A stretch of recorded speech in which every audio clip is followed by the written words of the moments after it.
This is Amanda from the 36th District Democrats.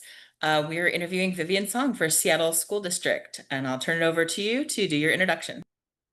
Thank you so much, Amanda. Hi, 36 LD Dems. I'm Vivian Song, and I am running for Seattle School Board in District 5. I am a current Seattle Public School parent, a finance professional, so I'm a lot more comfortable digging into spreadsheets than kind of giving speeches. But I'm really passionate about public education because it's really changed my life. I am a daughter of immigrants and started my education as an English as a second language learner. Public school teacher noticed that I had hearing challenges, got me tested and connected to the services I need. And I'm so grateful for her commitment, the dedication that all of my public school teachers had. And that's why I am where I am today. And it's also why I've spent the last 25 years volunteering with kids and immigrant communities to give back for all the ample opportunities that I have been given. I've served as a PTA president. I've been on the Superintendent's Parent Advisory Council, and I'm on several nonprofit boards, including one of Seattle's largest Head Start providers. And I've actually done this job before. I have served as a school board director and had the responsibility of overseeing Seattle's $1.2 billion budget, making tough decisions, and keeping the focus on improving outcomes for our 49,000 students. So why am I running again? After a mass failed school closure proposal, another superintendent resignation, a lot of families have asked me to run because they want to see steady and experienced leadership. And I see an opportunity to strengthen trust in our community, build stability, and deliver results. I want to bring clarity and honesty to our budget. I want to embrace a diverse student-centered portfolio of schools to meet the diverse needs of our student population. Third, I want to prioritize student well-being and safety. And fundamentally, I believe that a successful school district is a whole community effort. So I'm really excited to have this opportunity to speak with you, 36 LD Dems. Great, thank you so much. Our first question will be asked by Anita. We would like to know more of your why and understand what uniquely qualifying experiences you bring to this role and how this informs how you will govern. Sure. As I kind of touched on in my opening remarks, I was asked by community. So after Superintendent Brent Jones announced that he was resigning, and knowing that we've got 4 seats coming up on this board election, a lot of community members came to me and said, "We know what your experience, what your leadership looks like. We've experienced that. We would love for you to bring your financial expertise." And the kind of dedication that you had to community. I had regular community meetings. I worked hard to build relationships with educators and parents, labor partners, elected leaders who are making important decisions like funding decisions for our school district, and community-based organizations that work in our schools. And so some of my endorsements reflect that relationships I built. And I think that will set me up very well in doing the work of what I think this district needs. We need a lot of trust building and stability. I think the mass school closure plan last year was very destabilizing and really hard on our families and our educators. I also bring lived experience. As I mentioned, I started my education as an English as a second language learner. I'm hearing impaired. This is a district where we have diverse learners. I believe that our multilingual learners, that's what they're known as today, really need some attention. When we're looking at the educational outcomes for these students, a lot of work needs to be done. A lot of resource investment needs to happen. Certainly, our students with disabilities also need attention. Again, looking at the academic outcomes for the student population, we need to make sure that these student needs are being met and we are delivering on the promise that this district has to our students. Great, thank you. And our second question will also be asked by Anita. Seattle Public Schools has set an ambitious goal to operate on 100% zero carbon electricity by 2027, as outlined in their clean energy resolution. While significant planning and initial steps have been undertaken, the district faces challenges in meeting this target, What steps will you take to meet the target? When I was last on the board, I had the opportunity to serve on the levy oversight committee. And one of the presentations that we got was actually a plan that was developed for in light of the clean energy resolution. And because the questions were sent to us in advance, I actually went and kind of looked at meetings for this committee that happened since, and I actually haven't seen an update. 2027 is just around the corner, and we don't, as a public, know where we stand on these goals, and if the district has actually made any progress with the plan that was outlined and presented to the Levy Oversight Committee. So my suggestion, if I am elected, I would like to join this committee again, and I would suggest that we create a subcommittee that is specifically focused on the clean energy resolution. My recollection from the initial presentation that we got was a lot of the carbon emission that is in our district is actually from buildings. And that's why that levy is so important. When we are updating and renovating or building new buildings, we need to make sure we are making the investments necessary to reduce the amount of electricity that we need. That's, updating our windows, reducing our dependence on fossil fuels in our buildings. The second thing I think we need to make progress on is we have 2 bus transportation vendors. When we signed those contracts, they said they were going to use electric buses, and I don't believe that they have really fully electrified their fleets. Those contracts have been renewed since they were initially signed. We need to be working with those 2 bus vendors to make sure that they are making progress on their commitment to electrify their fleet. And if there are barriers, the district needs to be a good partner because this is a shared community interest. Great, thank you. And our third question will be asked by Anita. Seattle Public Schools are facing a budget crisis. What are practical and tangible steps you are taking to solve this? Well, this is perhaps my favorite topic, but I think that if I'm elected, I have a handful of tactical steps that we should be taking. One, we need to bring back the Finance Committee. So because of the change in the governance framework that the school board has adopted, they eliminated standing committees, including the Finance Committee. I think we need to bring the Finance Committee back because one of the things that this Finance Committee did was on a monthly basis, it was monitoring actual spending versus its budget. This was important information that I think the board should be tracking on a regular basis. So we got to bring that committee back. I applaud directors Sarah Clark and Joe Mizrahi and Liza Rankin for serving on this newly formed ad hoc budget committee. They're just starting to do the work of what is needed for this board to build more long-term planning into its budget process. The third thing I think that we need to do is an audit. In the financial world, an audit actually just means like, are you reporting financial transactions accurately? What I'm talking about is more of a performance audit. I know from my understanding of the budget, there are large sources of budget deficit.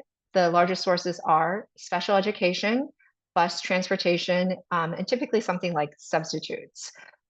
With regard to special education, we're not getting the outcomes we want, but we're spending a lot of money. We need to do some investigation on what's happening there. The same with transportation, spend a lot of money, but we have performance issues. We need to do an investigation there. And the final thing I think that we really need to do is advocate and work with our state legislature and be champions of progressive taxes. I'm on the board of the Children's Alliance, an organization that has been at the forefront of getting the capital gains tax passed and defending it multiple times. I'm really excited to be part of the organization who is going to do the next phase of progressive taxes. I'm really honored to have the endorsement of State Senator Noel Frame, who I know has been a real champion of progressive taxes. And I look forward to working with her. Great. Thank you. And then our fourth prepared question will also be asked by Anita. We are existing in a time of federal government hostile to cities and counties like ours. A focus of this hostility has been public education compounded by ongoing challenges at a state level. New initiatives are being filed to undermine civil rights in our schools. How do you anticipate navigating and leading when we face complex and dynamic challenges to our civil rights, laws, funding, and so on? Thank you. I think this is a really critical question. As I mentioned earlier, I am on the board of one of the largest Head Start providers in Seattle. I'm also on a board of a refugee resettlement agency, which happens to be the organization that is the main contractor for resettling undocumented youth in Washington State. So I actually have been at the forefront of navigating this incredibly complex environment for these two organizations since January. And from those experiences, what I know and what I hope to do if I'm elected as a school board director to our school district is, first and foremost, we really need to be in constant communication with the people who are going to be directly impacted by these kinds of threats. So we've been out talking to families, our students, our staff members who are being directly impacted. Um, for example, on Friday, I actually went down to the federal courthouse. A spouse to a Sanslow Elementary staff member was detained by ICE in July and has an active deportation order. I think it's really important that we as community leaders show up and stand back, make sure that we don't let these kinds of horrible things happen to our community members. We won't take these unacceptable actions. I think it's important to build relationships with community organizations and our elected leaders. I have been actively involved with One America, a major immigration rights organization and advocacy organization in our community. I have the endorsement of Congresswoman Pramila Jayapal and have spoken to her extensively about the attacks on federal funding to Head Start and on immigration supports and to immigrants in our communities. And I absolutely will do the same kind of fighting for Seattle Public Schools. I also want to touch on the kind of fights that on our attacks on civil rights that we have in Washington State, the two initiatives from Brian Haywood. I absolutely want to send a strong message that we're going to keep our schools safe and we'll do what I can to fight back.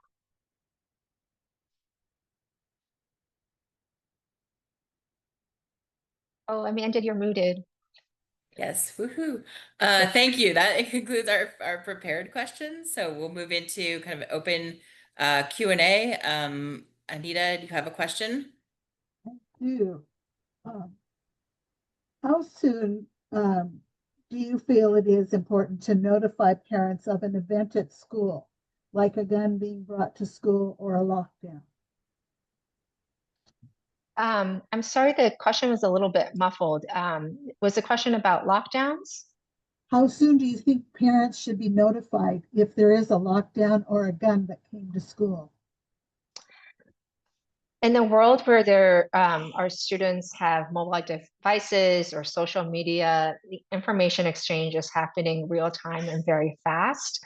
And so I do think that the district needs to do what it can to be as quickly as possible with as much information as safely possible, getting it out to family members.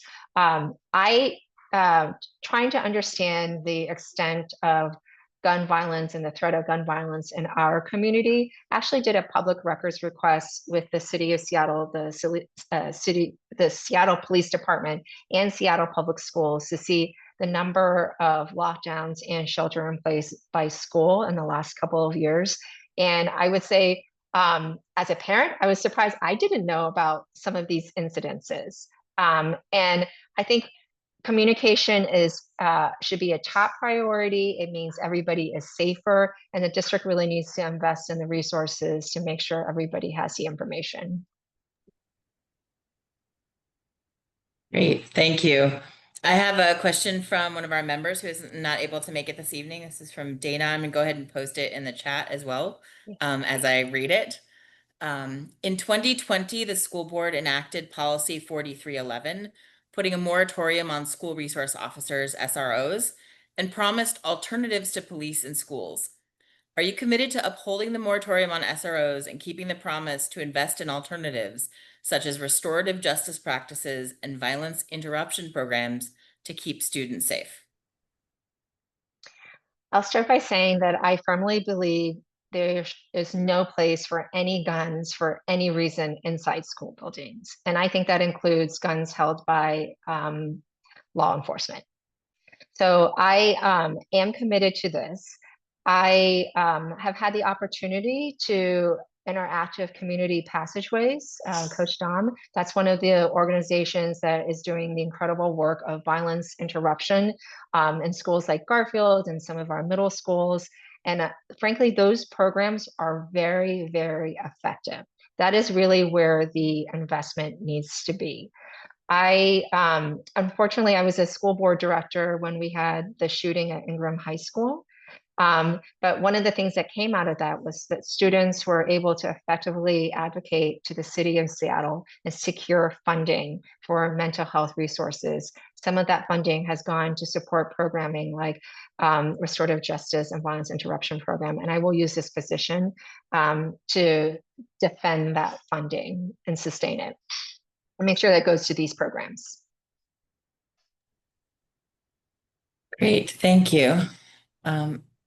Anita, did you have any additional questions? I have one. I was just trying to type it up so I can drop it in the chat as well. It's specifically just around kind of tactically, how will you keep students and parents who are your constituents informed as a board member? And how will you keep yourself updated with what's important to them? When I last served on the board, I did have regular, I call them office hours. So on a monthly basis, I had made myself available on Zoom, and I reached out to all the parent and teacher associations for the schools in my director district, and made sure that they knew that the office hours were coming, and shared my contact information if those times did not work, and made myself generally available to them. I maintained a director Facebook page, and something that I think was really valued by community is every time I had to make a consequential vote, I would write out why this vote was happening and my reasoning for the vote that I was taking. So I was really trying to explain my thinking, but also what are the issues and what's at stake. And that was very well received. I visited over 40 schools during my time on the school board, and I will continue to actively visit schools. I think I do a lot of learning there. And just, I really value that kind of interaction that I have. It helps me do the job better. Great, thank you. As that's the end of our questions, I wanted to give you a chance. We have a little bit of time, so if there's any question that you feel like you wanted to answer more fully, or anything that you'd like to kind of conclude with, or make sure that our members know, I'll give you your remaining 1 minute to do that right now. Oh, thank you. I think this was a pretty extensive set of questions, including questions that I hadn't encountered around the clean energy resolution. So thank you for that question. I don't have much to add other than I am really passionate about our public schools. I think that there are some creative ways that we can all work together to address our budget challenges. Having visited 40 schools, I have witnessed firsthand the incredible work that our students and educators are doing together. We need to support them. And I don't think that happens by closing schools. I think there is much more creative solutions, work that we can be done so that we don't end up there. I actually interviewed district leaders across the country that had to close schools, and everyone said, last resort, really hard, really harmful. I don't want to have to do that in Seattle, and I'm really committed to making sure that we don't. So thank you so much for this opportunity. So much. That concludes our interview.